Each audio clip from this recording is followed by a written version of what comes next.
Welcome, everyone, to another episode of Revolution Recap. The Revs went into Columbus shorthanded with no Gustavo Bo or Dylan Barrero due to injury, but despite the lack of offensive firepower, the team takes away a point in a scoreless draw. The team took a hard-fought point, and Giacomo Vrioni made his Revolution debut, but overall, this is a game that will not be shown on ESPN Classic anytime in the near future. I'm Greg Johnstone. Joining me today is Kris Valukis. Kris, how are you? I'm doing fantastic, not much to say. I don't know. A 0-0 draw, I think this is probably one of the most exciting 0-0 draws that you'll probably see. But at the end of the day, I mean, it's still scoreless. There's still a lot to talk about when it comes to this game. And so, yeah, I mean, and overall, I'm doing pretty good. No complaints personally, and I'm just ready to break this one down. How about you? How are you doing? Good. Made through that intro despite a couple of stumbles there. I will say this was a very interesting. That it was a hard fart. Is that what you said? Hard fart point. Yes. Yeah. Yes. Yeah, a very interesting game and a very boring game at the same time. We have a lot to talk about. Before we get to that, though, I do want to talk about something going on next week. There will be the Supporters Cup game between the Rebellion and the Midnight Riders.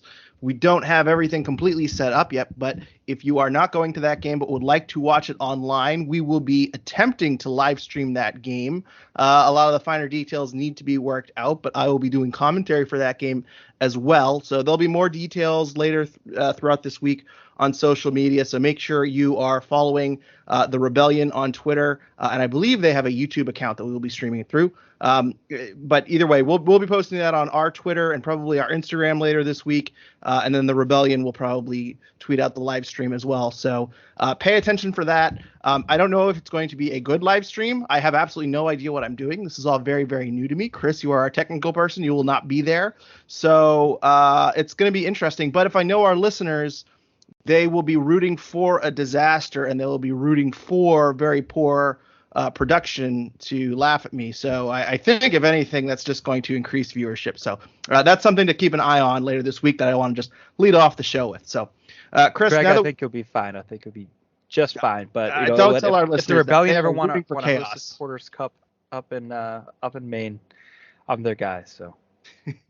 Kris will be watching and laughing along with you guys That's right. Next Sunday at 2 p.m.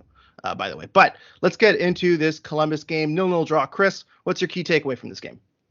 I wanted to talk about Sebastian Lletget. I think someone that kind of went a bit under the radar yesterday. For me, he was one of the best players on the field. He was very consistent. He could have been a bit more involved, I guess, if you want to look at that. He did have 48 touches over 90 minutes, so not terrible. Much more involved than what we've seen him be. And just in general, I thought he was just it just showed that he can actually be an asset to this team. And if he continues to play like that, or better, as we know he can be, or more impactful, I guess is a better verb to use there. But, it shows that going forward, I think Sebastian Lletget is going to be a player that we can really rely on. And I think the Revs are going to need to rely on him. But, I mean, overall, a great game from him. 97% passing on 32 attempts. But not only that, I thought that tracking back defensively, I thought he did pretty good. 100% on his tackles. That was only 2 attempts, but still 2 for 2. Can't complain about that. Came back 5 recoveries. Is a big number that stands out to me from him, as well as his duels. He was 7 for 8. So very active from him. And I thought that in a game where you're going to be playing like that, a very chippy game, the Revs played very compact, very deep. Sebastian Lletget showed that he can come back and play in that type of formation and it just make an impact. Even though it's not the impact going forward, putting goals on the board for the Revs, but the bigger issue for the Revs all season long has been keeping the ball out of their own net. And Sebastian Lletget just proved that that's something that he can do, and I think do well. And I think I mentioned earlier in the year that I like Sebastian Lletget playing a bit more defensively anyway. And the fact that he done it again now and has done well enough to be my key takeaway just proves my point even further. So I'm just going to pat myself on the back a little bit here. But yeah, Sebastian Lletget I thought had a fantastic game, and hopefully just keeps getting better.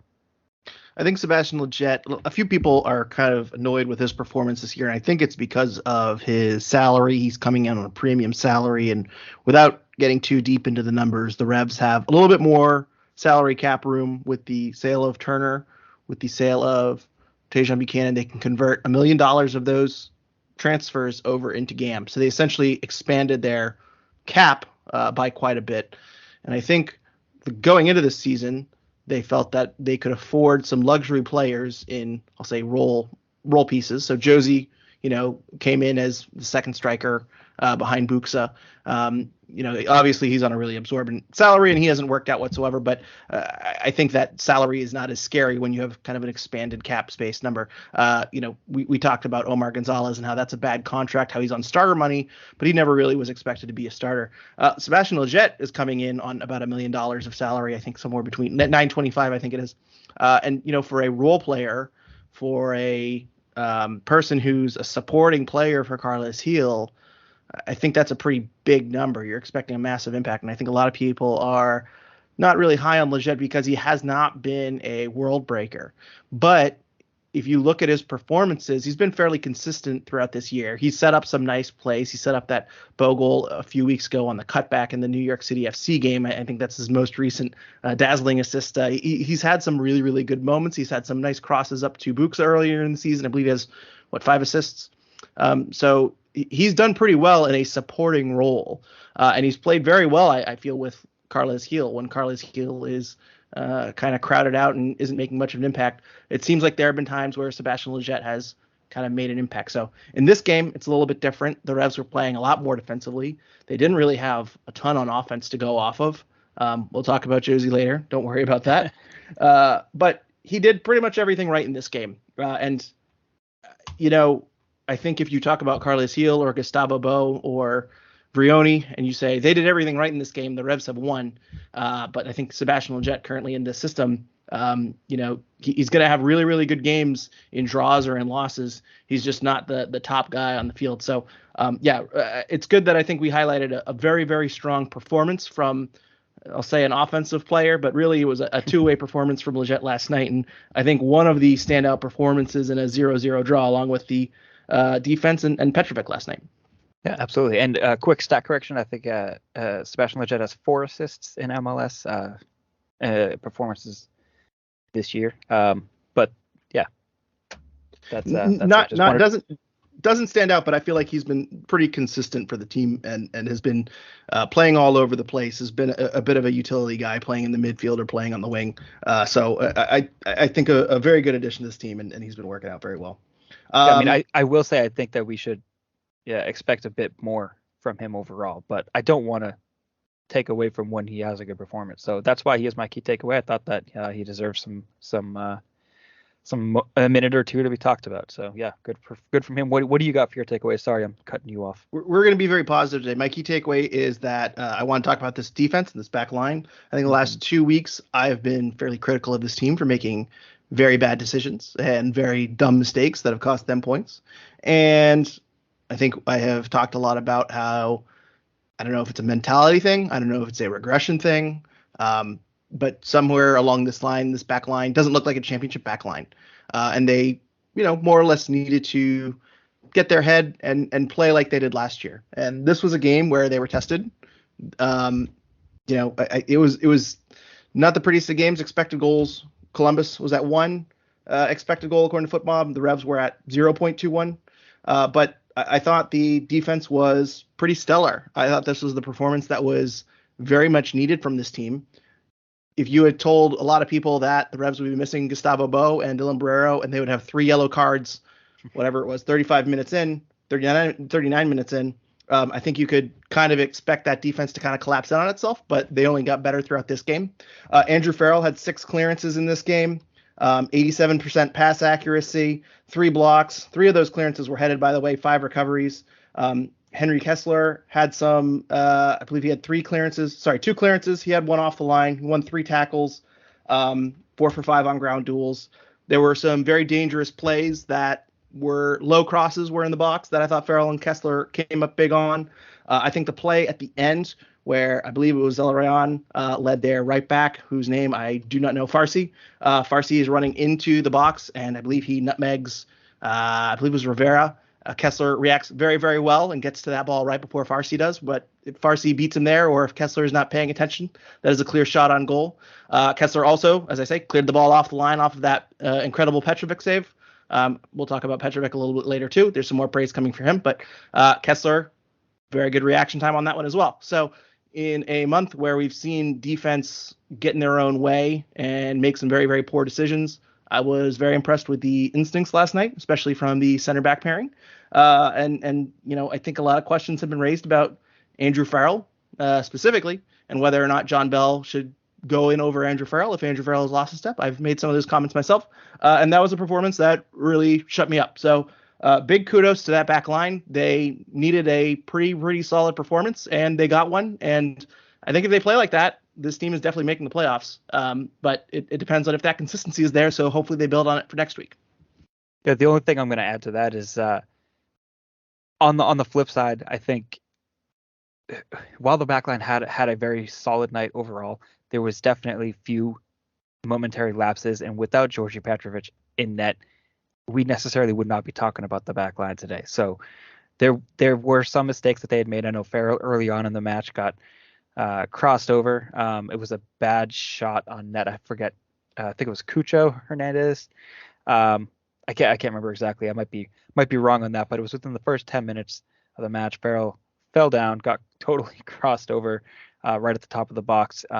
But Petrovic just really saved the game for the Revs overall. I mean, he got your man of the match. It's 8.0 rating on FootMob, 6 saves. So if you're having 6 saves in a match, typically there's some questions to be asked of what happened with the back line. Overall, those 6 saves could have been a lot more if the back line didn't step up the way that they had. Columbus really came out strong. And the backline did answer them for the most part, but there were definitely moments where Petrovic came up and saved that clean sheet. I think there were some very, very good saves. 3 of those 6 saves, by the way, were diving. We'll talk about Petrovic now while we're on the topic. The Santos save was, I think, the save of the match. Yeah. But overall, if you're looking at Columbus, they had 58% possession, 17 shots. Expected goals was, I see on FootMob it's 1.00. I thought FootMob had 0.94. Maybe they've updated the numbers somehow. I don't know how expected goals work, but expected goals on target, which some people have told me is a better way to measure goalkeeper performance. I'm not sure. That was 1.71. So Petrovic was tested a little bit somewhere between 1 and 1.75 expected goals. But ultimately there were just 6 shots on target in a game where Columbus had 17 total shots. There were some big chances, but ultimately, according to FootMob, only 1 big chance for Columbus in this game, 0 for the Revs. I think the Revs put together a very, very solid performance and limited chances and limited dangerous balls, especially in the box. It seemed like Columbus was very, very frustrated with how the Revs played last night. And so I give a lot of credit. Not flawless, I should say, not flawless. You mentioned the Farrell play. I'll also bring up a play late in the game where Kessler gets beat and he kind of throws up his arm and elbows the guy as he's running past him.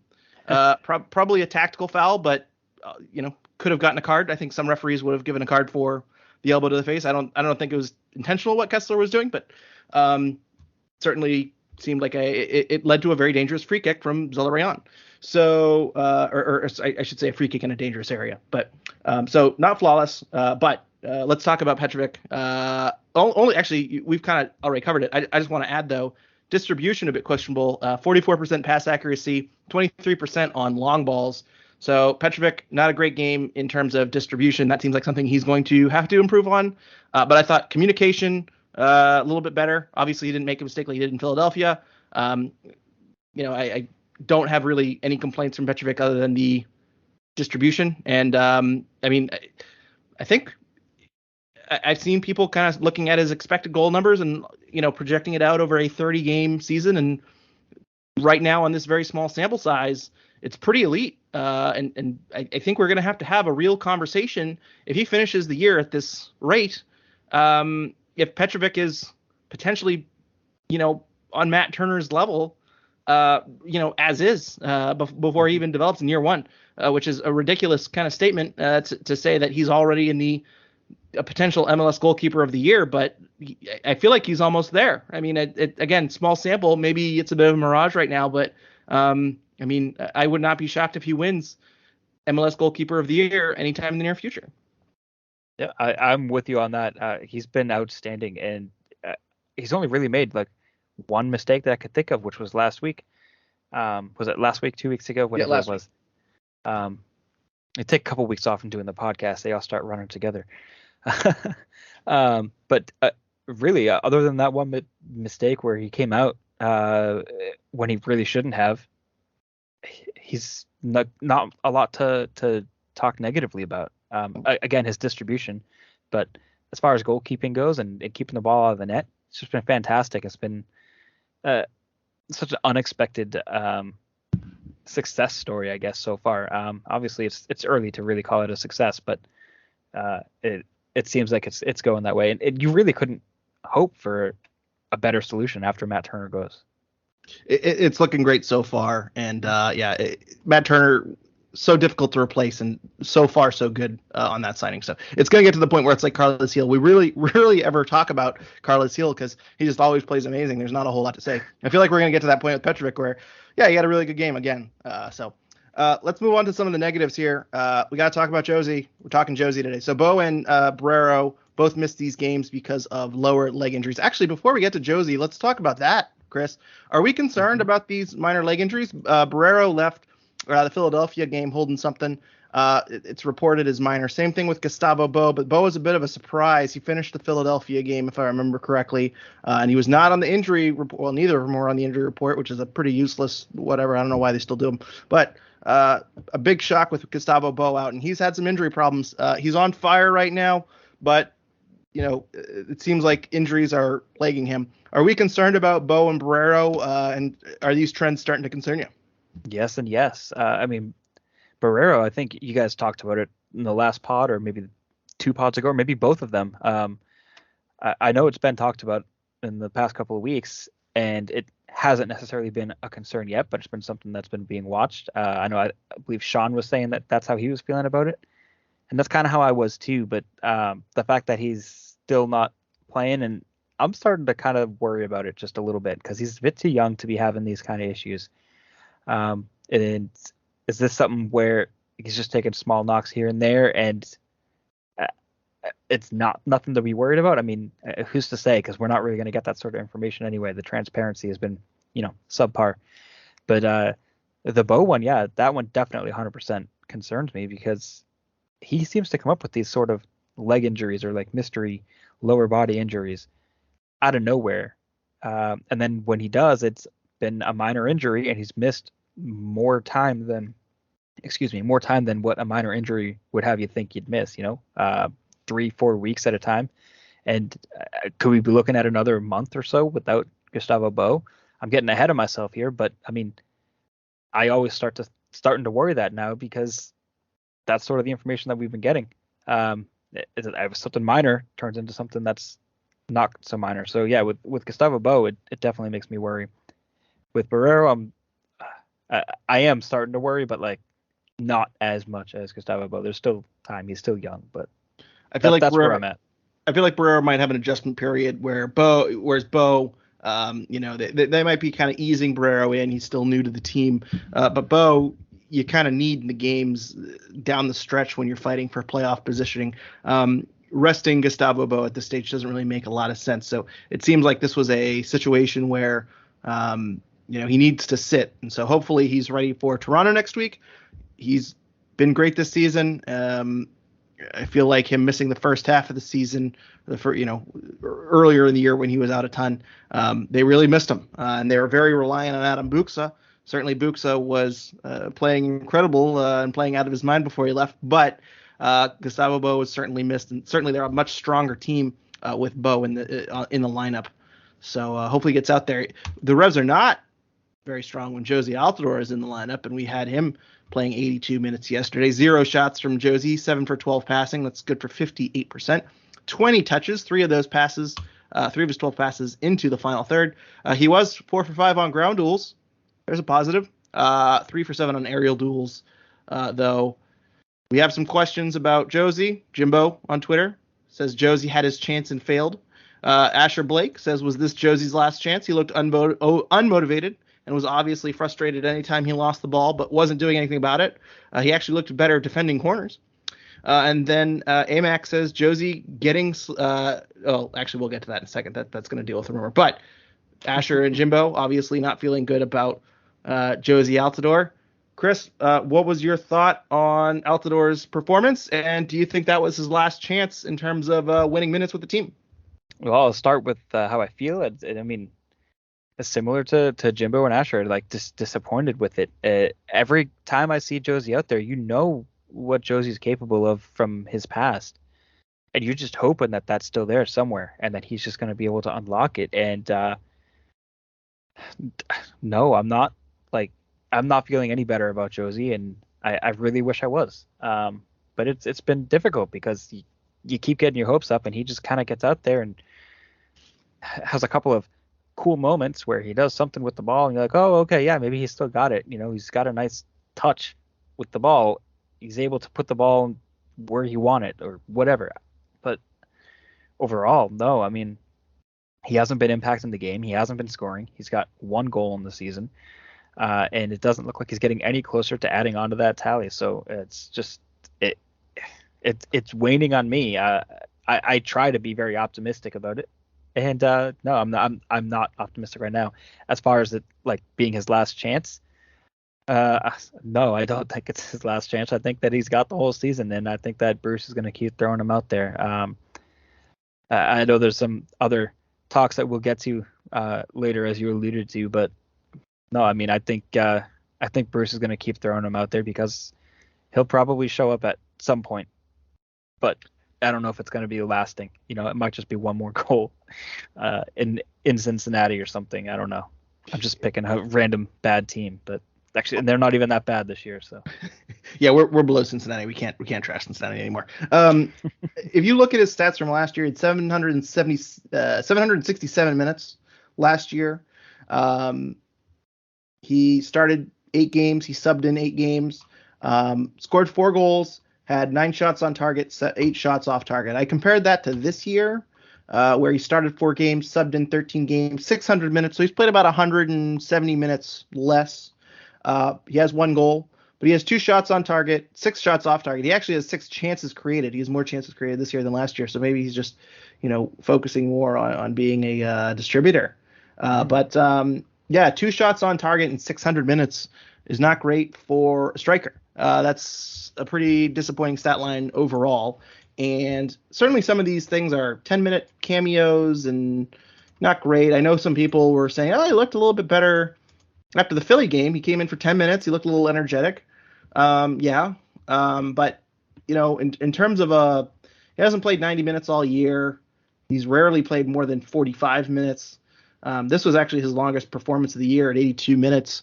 And I don't want to really be too harsh on this guy, but if you really want to just see a Jarren Duran level effort from a Major League Soccer player, I dare you to go watch Josie Altidore's last 5 minutes in this game.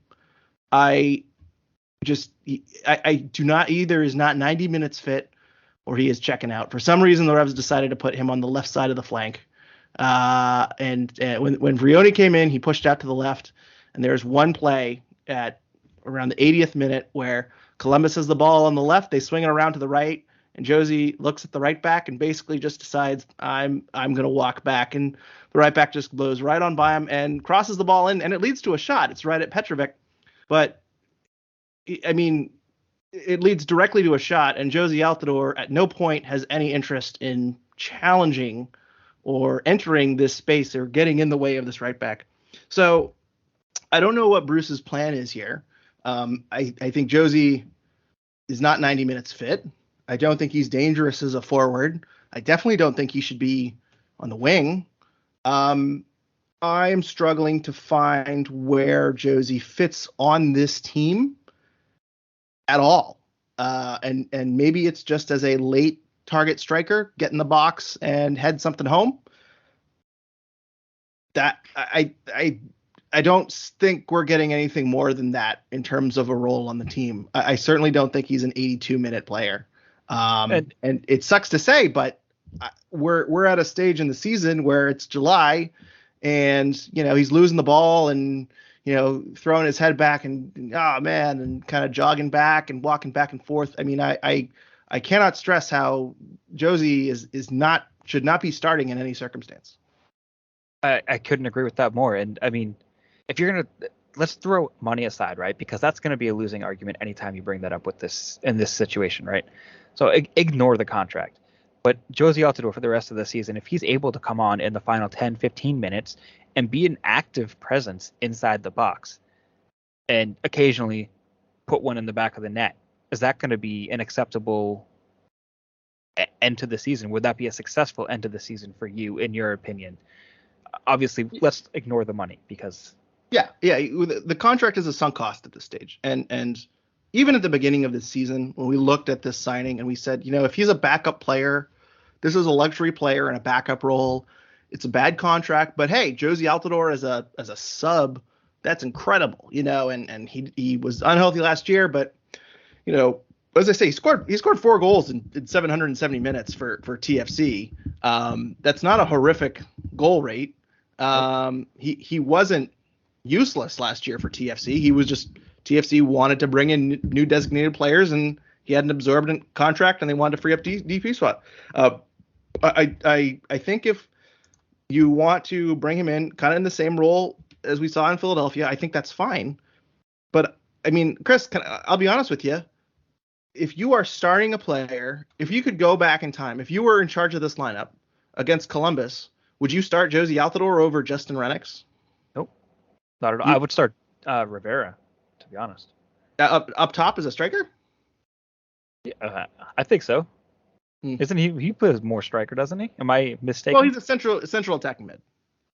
He'd be a false 9.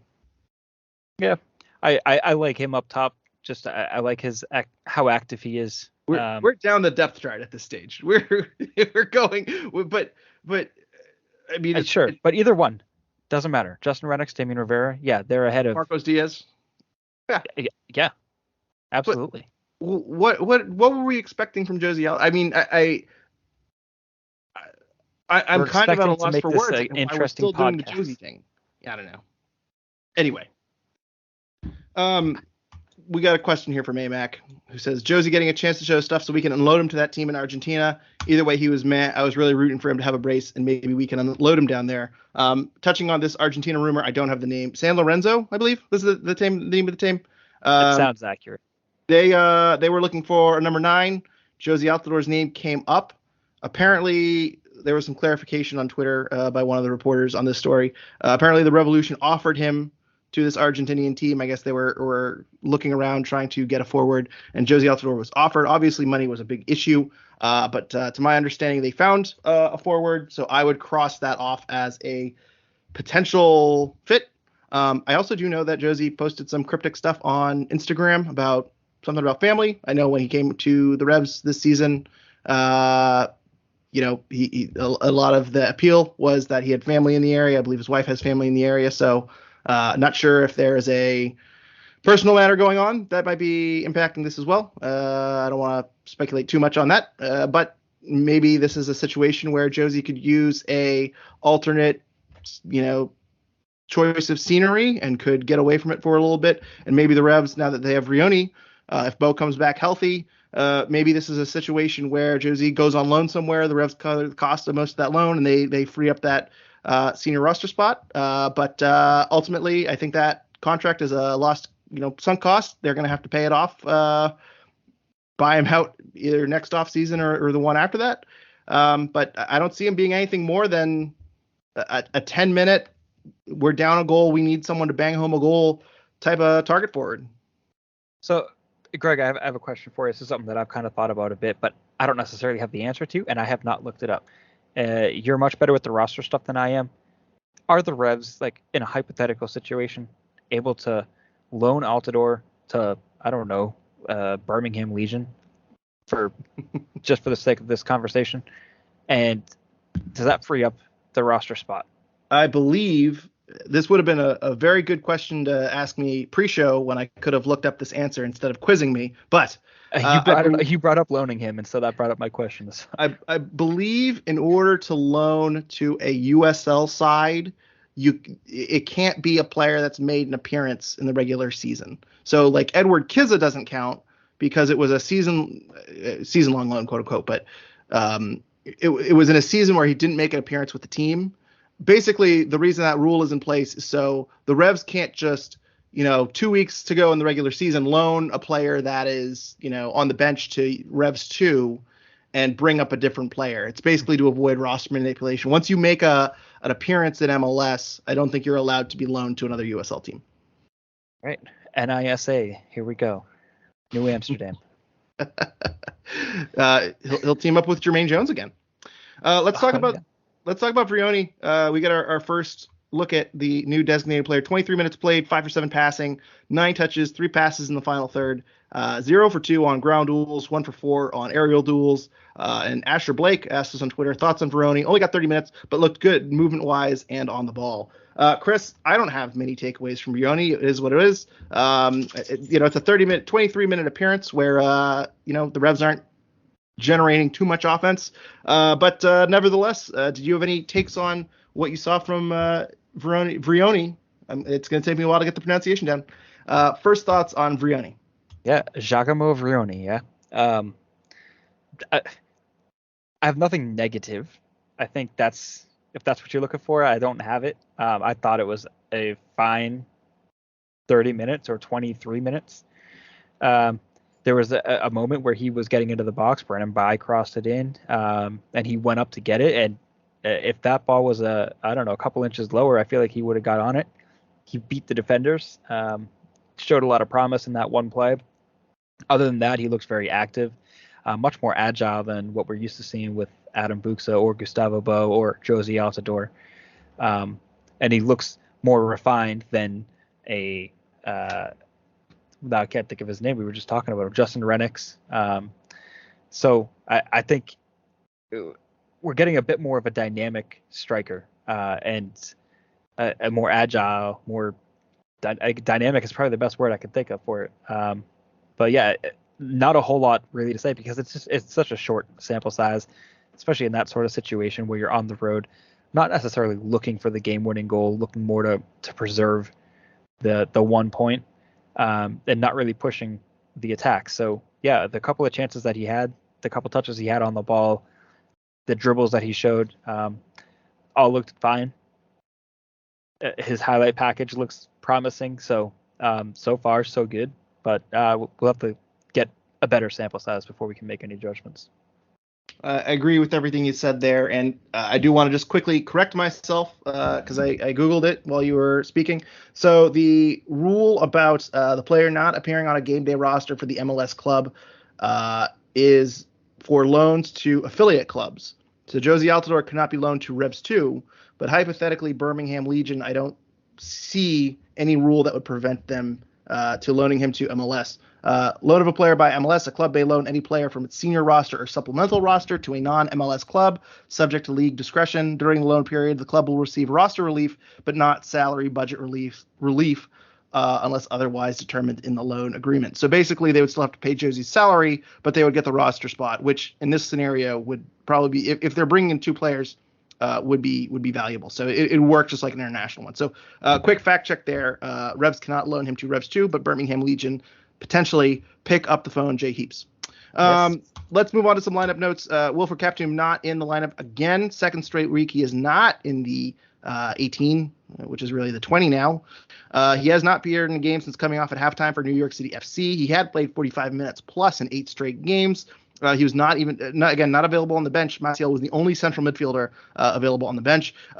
We read into this last week about maybe either Kaptoum's in the doghouse or maybe he's lining up something overseas and is potentially leaving. Chris, let's speculate further. Do you think he is done with the team, or do you think he is just in the doghouse? Well, I think there might even be a third option here, right? So I know what your thoughts are, but I'm wondering if he's injured. We know how accurate these injury reports are. We're not hearing anything about it. No one's saying anything. Why would he come off maybe at halftime against New York City?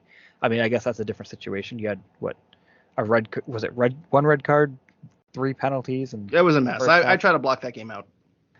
So I mean, tactically, there could have been reasons for him coming off, but was there something else? Was he dealing with something? Did he pull up or something at the end of the first half and we all missed it? I don't know where he is. I don't know why we're not seeing him. I'm more hoping that he's just got a slight knock or something like that, because I think he's been pretty valuable this year. He hasn't been worth his salary necessarily, maybe closer to it, but I thought that he's been someone that I'm not going to be worried about if he's getting subbed on or starting. I'd be like, okay, well, he is what he is, but it's similar to how I felt about oh my God, I can't think of his name. The other Wilfred. Zebo. Zahibo, thank you. It kind of similar to how I felt about Zahibo. He's going to be there. He's going to do his thing, but not necessarily going to cost you the game. Not going to make any big mistakes. And I think Captain's been that, and he's shown that he can be a bit more agile on the ball, and he's shown that he can advance the play. Maybe he has shown that he's worth a sale somewhere. I mean, the upside to that would be to free up an international roster spot. It would free up just, I guess, the regular roster spot as well. But I don't know. I mean, where do you want to take this speculation, Greg? Well, first off, when you said I think there's a third option, I really thought for a moment you were going to say they're loaning him to Birmingham Legion, which would have been very, very funny. But you missed that. You missed setting up the perfect answer for your own joke. I don't think he's been spectacular this year. He's been fine. He's been there. He's eaten up minutes.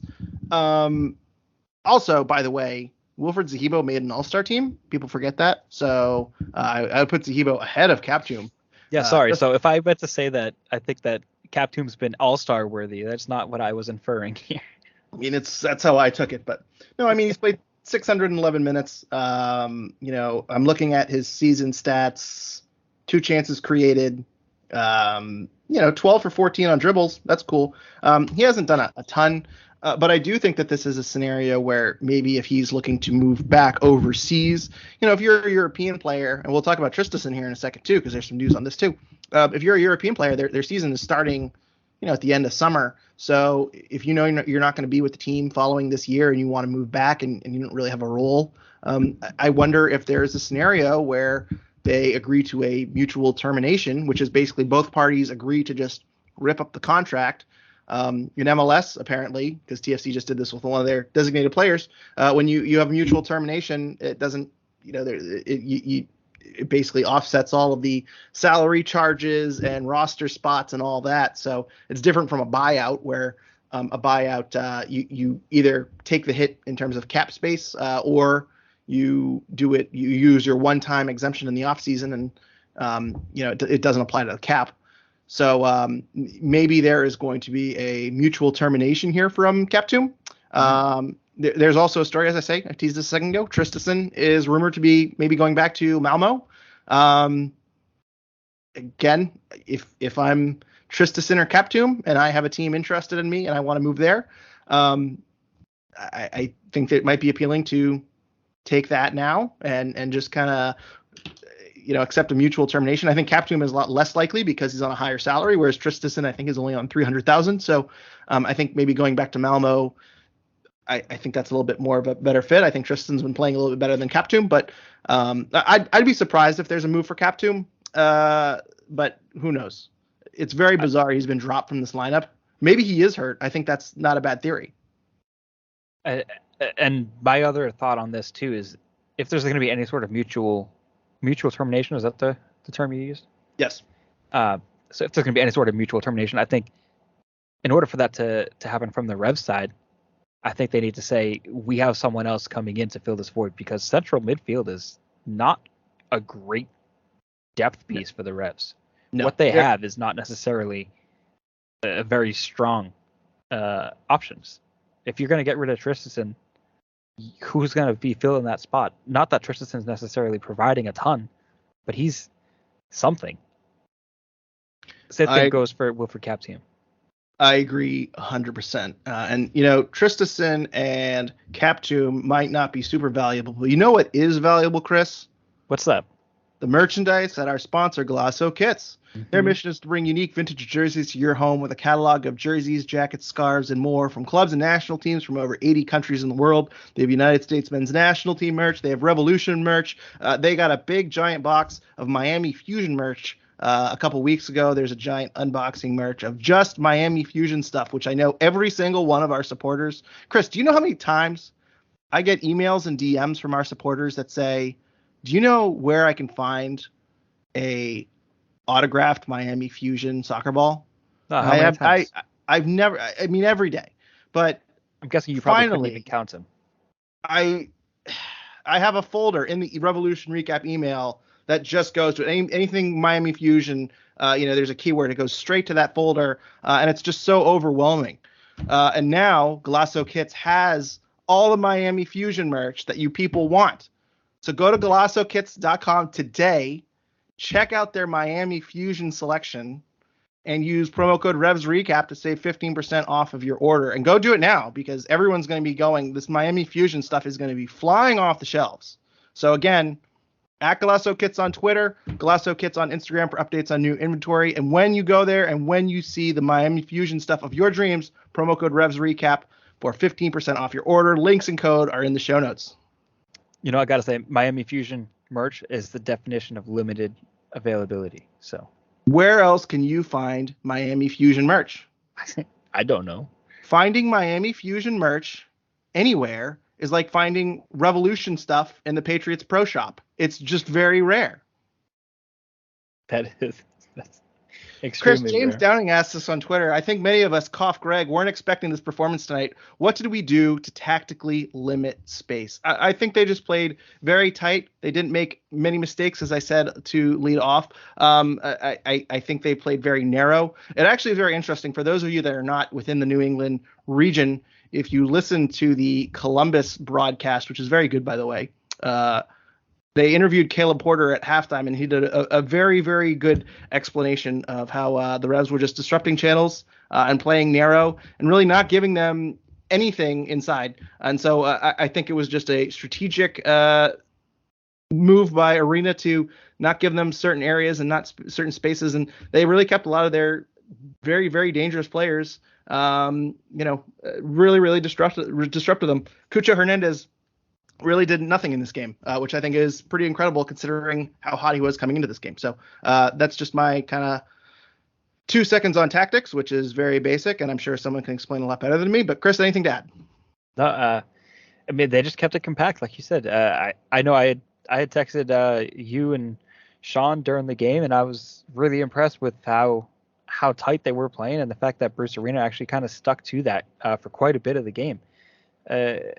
Playing, I think there was eight at a time, 9 sometimes, as far as how many players are just back defending, and that's something that you don't typically see from this Revolution team. It's something that they've not done that I can remember at all this year. So I think just getting so tight like that, I mean, how can you break it down? The Revs have seen that when you think about going and playing teams like Nashville. It's just impossible to break them down. It's just infuriating and frustrating. And that's exactly what the Revs did to Columbus last night. I think it also helps having Matt Polster back out there for a full 90. Yes. I don't think he's had as solid a season this year, but he's still a very, very valuable, good player. And having him out there just seems like a very, very important piece all the way around. So Polster, yeah, probably should mention him. 59 touches on the night, 48 for 53 passing. Let's see here. Only 1 for 4 on ground duels, but recovered 5 balls, 1 tackle, 1. Just a lot. Covers a lot of ground. Very, very important to Much like Sebastian Lletget last night, just a very under the radar performance from him. James also says, any thoughts on Moore to Nashville, Giacchini to Orlando, or Toronto demolishing Charlotte? Oh boy, I cannot pronounce words tonight. Charlotte. Seems like a lot of playoff hopefuls are getting stronger. Well, I'm not worried about Nashville. They're in the West. That's the West's problem now. Although the West is completely – there's like 5 points from Seattle to third place. I mean, that's a really interesting race there. I mean, outside of LAFC and Austin at the top, it's anyone's ball game. I think Shaq Moore is going to be a very, very good signing for Nashville overall. Giacchini for Orlando. Orlando is offensively limited, so maybe he'll unlock something, but that is not the sexiest signing I've ever seen in my life. It's certainly not what Toronto did. Signing, so. Yeah, Toronto is by far the story of the weekend. David Civilian also says TFC looks like a completely different team, a team brimming with confidence. Agreed. They're a little concerning. They're a little far down on the standings page. I think they've played an extra game than the Revs, and they are sitting at 22 points through 22 games. So they've got some work to do. They have 0 road wins. That seems like a bad thing to say on a podcast a week before we host Toronto FC.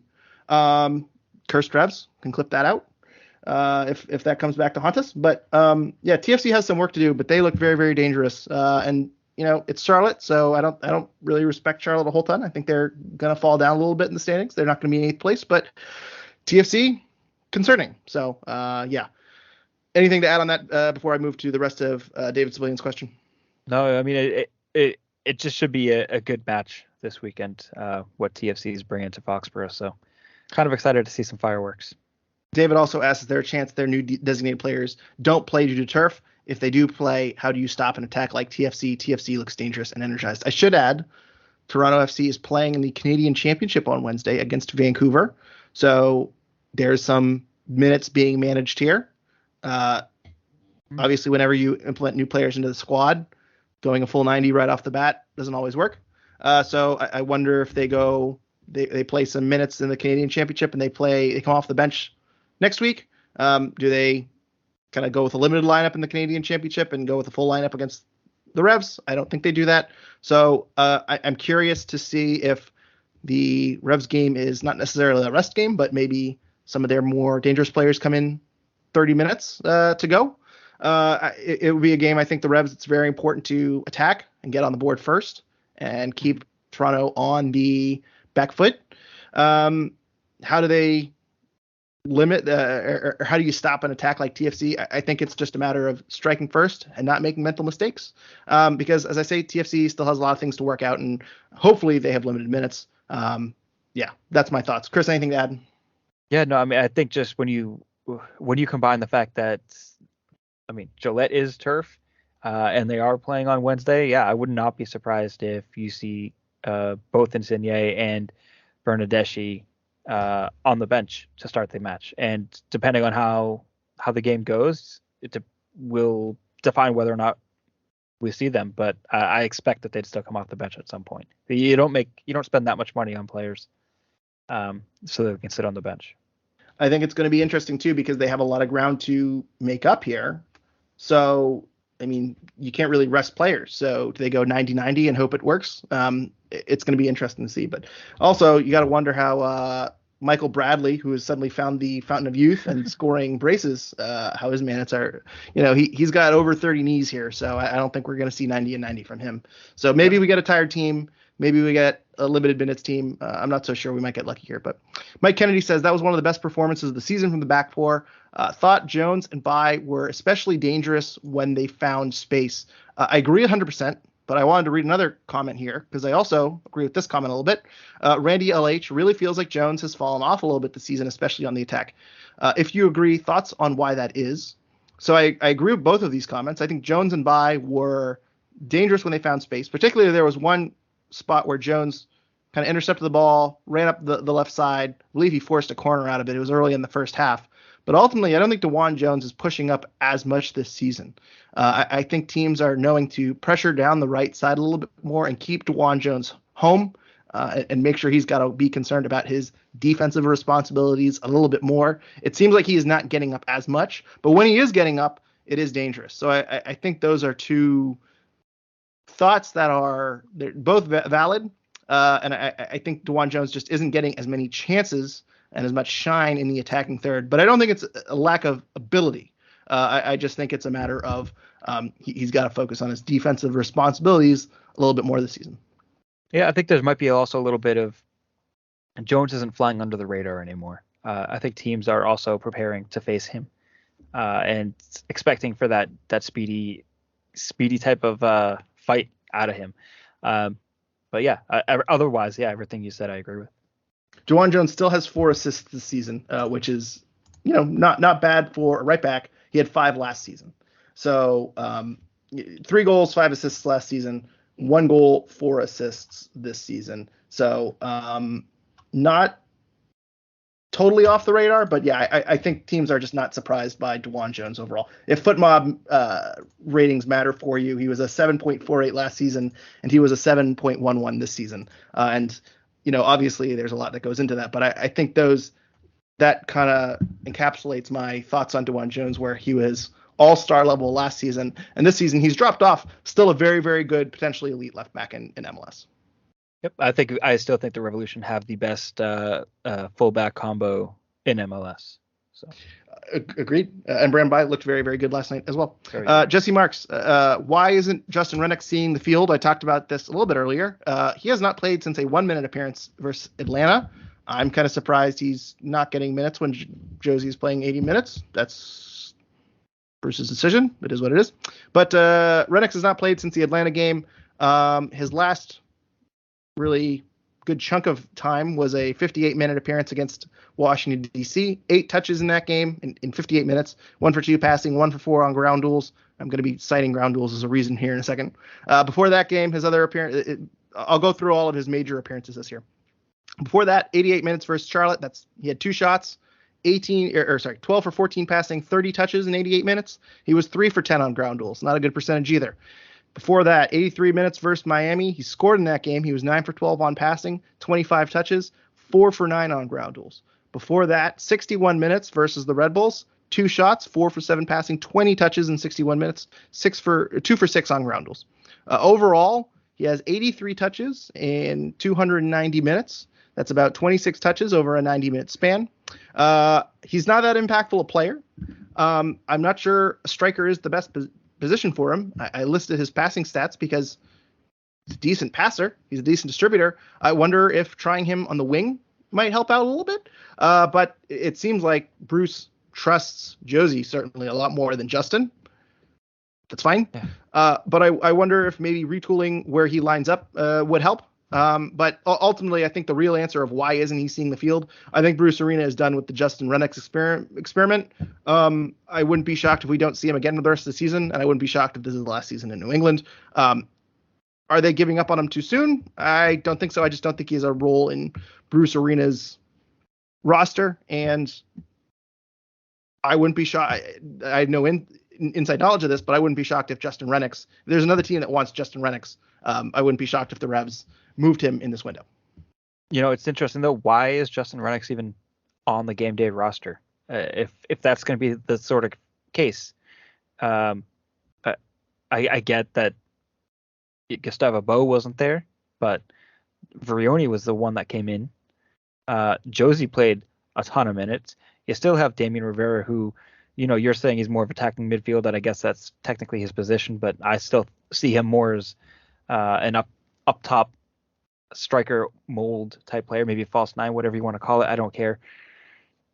Why is Justin Rennick here? Why didn't Ryan Spalding make the bench? Because honestly, I think Ryan Spalding could have been a bit of an impact in this game as well, because just defensive need.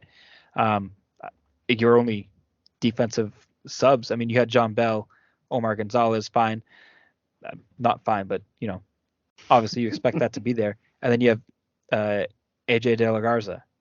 AJ De La Garza is not above Ryan Spalding to me. So I don't know. It just seems weird that that's what the subs were when you have Justin Rennick. If he is indeed gone, if Bruce has given up on him, why wouldn't Ryan Spalding take his spot there? I don't know.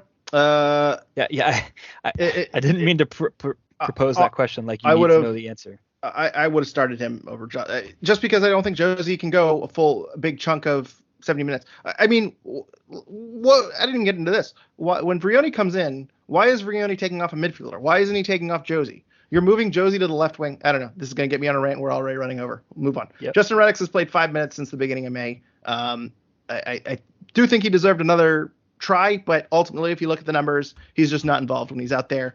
I would have ran him out there with Bo and Vrioni not ramped up to speed, but my guess is that when Vrioni gets ramped up to speed, Josie is the guy coming off the bench, and we're just not going to see Justin. I don't. Yep. That's what I think Bruce feels, and I kind of disagree with it. Not to say that Justin Rex is an all-star, but I think this is a game where he probably could have played the first half and seen what happened.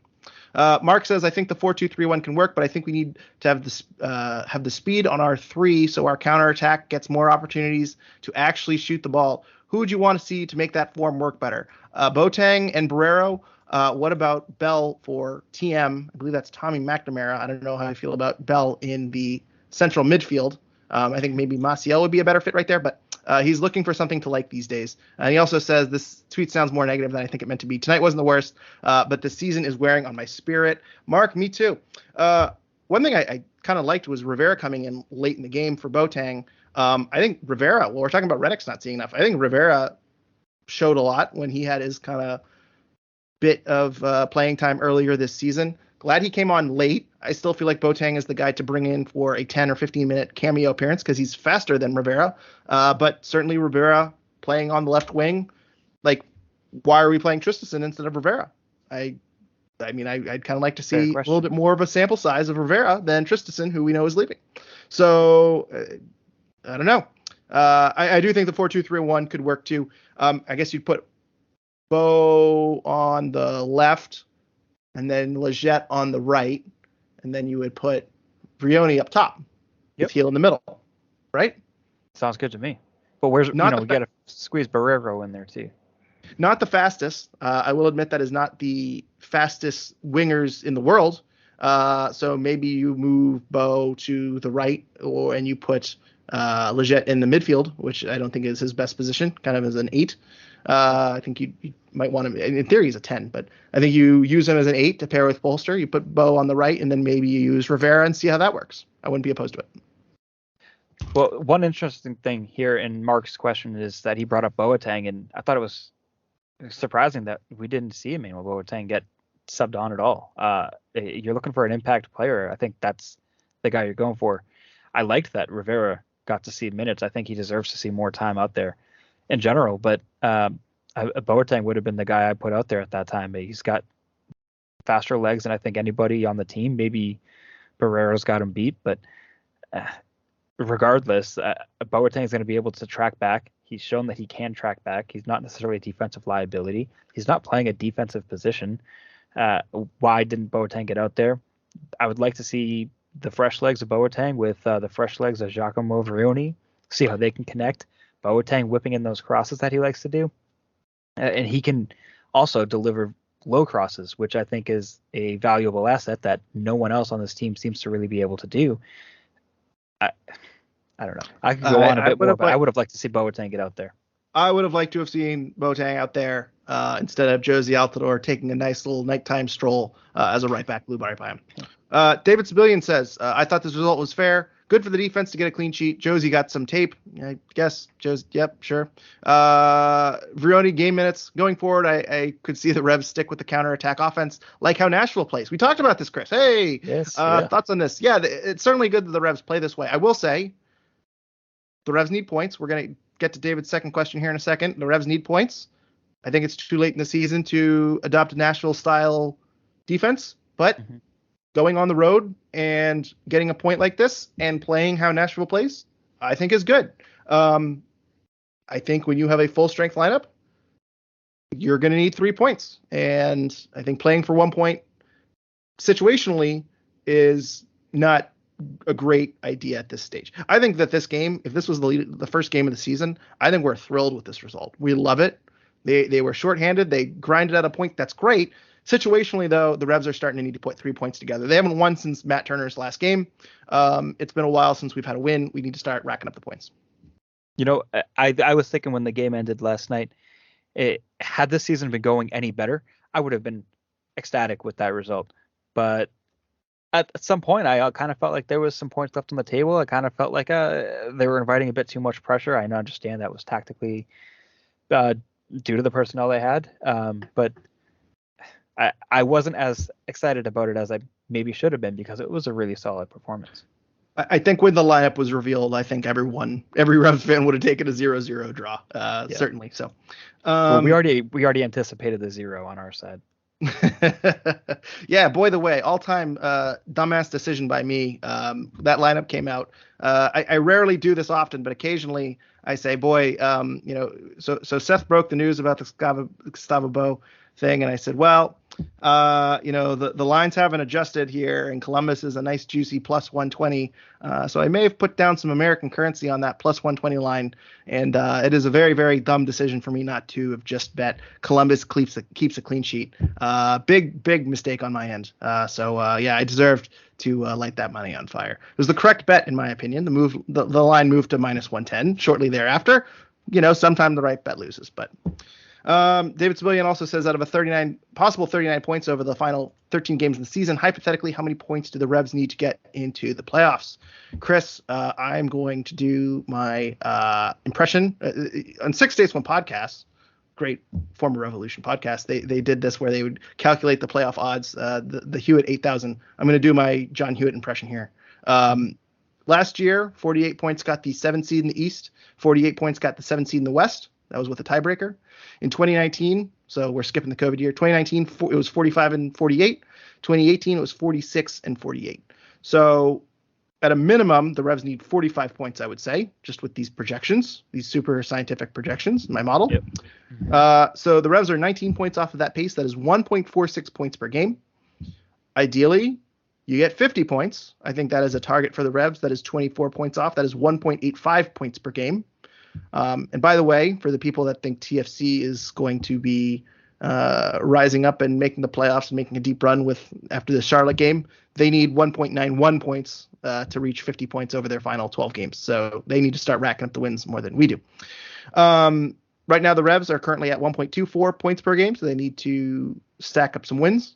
Where do these 19 to 24 points come from? I've kind of looked ahead of their schedule. DC, home versus DC, home versus the Galaxy, home versus Chicago. The Galaxy and Chicago fall in the same week, so it might be tough to get back-to-back wins on short notice. But in my opinion, those should be wins. That is 9 points. You have winnable games, home versus Atlanta. You go on the road to Chicago on decision day. That might be a Chicago team that's not very motivated. You go on the road in a midweek game to Houston. That might be hot. That might be a little bit difficult, but still, I think that's winnable. You go on the road to Orlando. That will probably be a tough game, but it's a very important game. Let's say you win 2 of those, you draw 1, that gets you 7 points, you're at 16. So regardless, from the remaining 6 games, which is New York City FC at home, Toronto FC next week at home, you also go to Toronto, you play Montreal home and away, and then you play the Red Bulls on the road. Those are all teams that are above you, well, not TFC, but excluding TFC, which is a very strong bottom of the table team. Those are tough matchups. You're going to need 4 to 10 points from those 6 games. So you need to take care of your business against weaker opponents. That's why I don't think you bunker in too much and focus on counterattacks. I think you need to come out. I think you need to punch teams in the mouth. And as I say, I think you're going to need to take points from those 6 tougher games going down the stretch. So that's where the points come from. That is my kind of estimate. We're looking for 50 points. Every game is important. Every point is important. And I think last week I said it was about 55-45. I'm probably at about 52-48 in terms of yes making the playoffs. That's where the current Johnstone 8,000 playoff projection system is right now. I remember you making those projections, and when I was listening in last week, my thought was exactly what you had said with the 55-45, and I'm actually still kind of there. Looking at what's in front of the Revs, I know you said that Chicago is the team that's ahead of the Revs. Technically, the Revs are higher if you want to look at points per game. The Revs have a game in hand.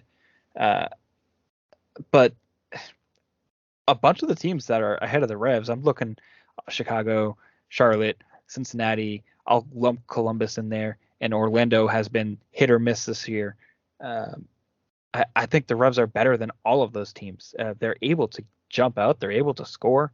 And now they've just kind of overhauled their offense. I don't think that's necessarily going to slow them down. Excuse me. I think, their defensive woes has definitely been the issue.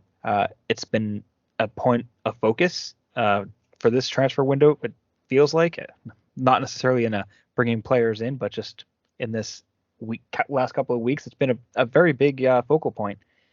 And you've heard from the players that Bruce Arena has been very much talking about keeping their composure and making sure that they can they can close out a game. That's been the Achilles heel of the Revolution for 2022.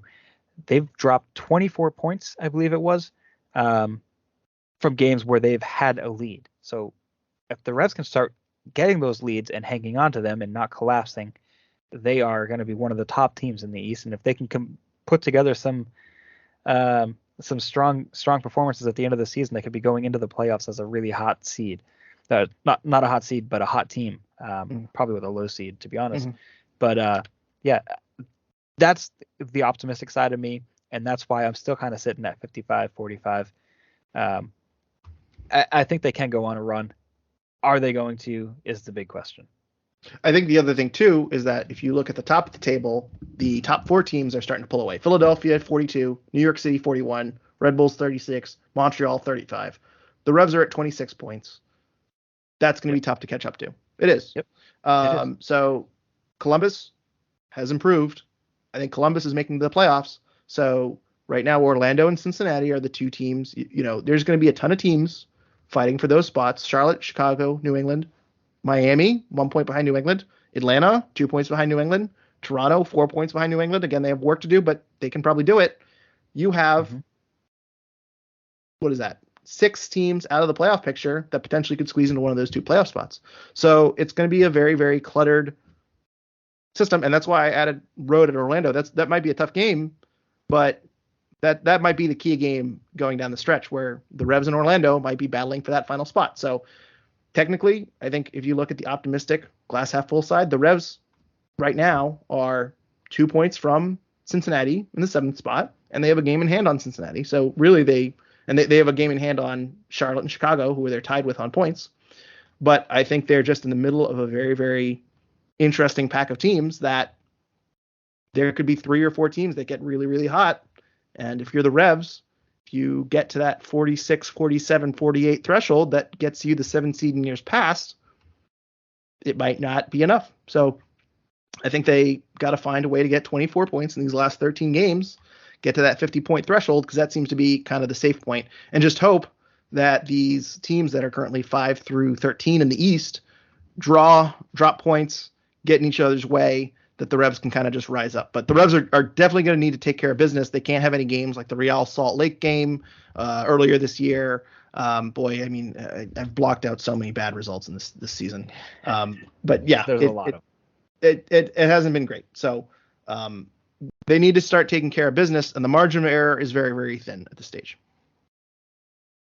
Kris, any final thoughts before we go here today? Not a ton. Just looking forward to seeing how the Revs defense is gonna handle against the likes of Insigne and Bernardeschi, and if we see them. I presume at some point in the game we'll see them if they don't start. So it should be a fun one. Looking forward to that. But, hopefully more strong performances like last night to close out the season. And hopefully this heat kind of breaks a little bit. I don't know about you, but it has been terrible down here in Pennsylvania. Before we go, just wanted to say one more time, check out the live stream of the Supporters Cup next week, next Sunday at 2. We will again, we are going to have a podcast next weekend, but it might be coming out after that game. So make sure you check on social media for the live stream of that. And also, please be sure to check out all the sweet, sweet Miami Fusion merch over at Golasso Kits. Please use promo code RevsRecap for 15% off your order on all that sweet, sweet, sweet Miami Fusion merchandise. You can follow us on Twitter at Revolution Recap and follow our Revolution Recap Instagram and Facebook pages. Also, be sure to follow our friends at The Bent Musket on Twitter. They are at The Bent Musket, and be sure to follow their work online at www.thebentmusket.com for year-round coverage. Also, be sure to follow our friends, The Rebellion, at The Rebellion on Twitter, and go to anyrebellion.org to learn more about them. Please don't tell them that I forgot to tell you that the key takeaways are sponsored by The Rebellion. I forgot to do that again, didn't I, Kris? Yeah, it's okay, though. I think we talked about the Supporter Shield Cup a lot. I'm really bad at that. Bad at that. Hand up, my bad.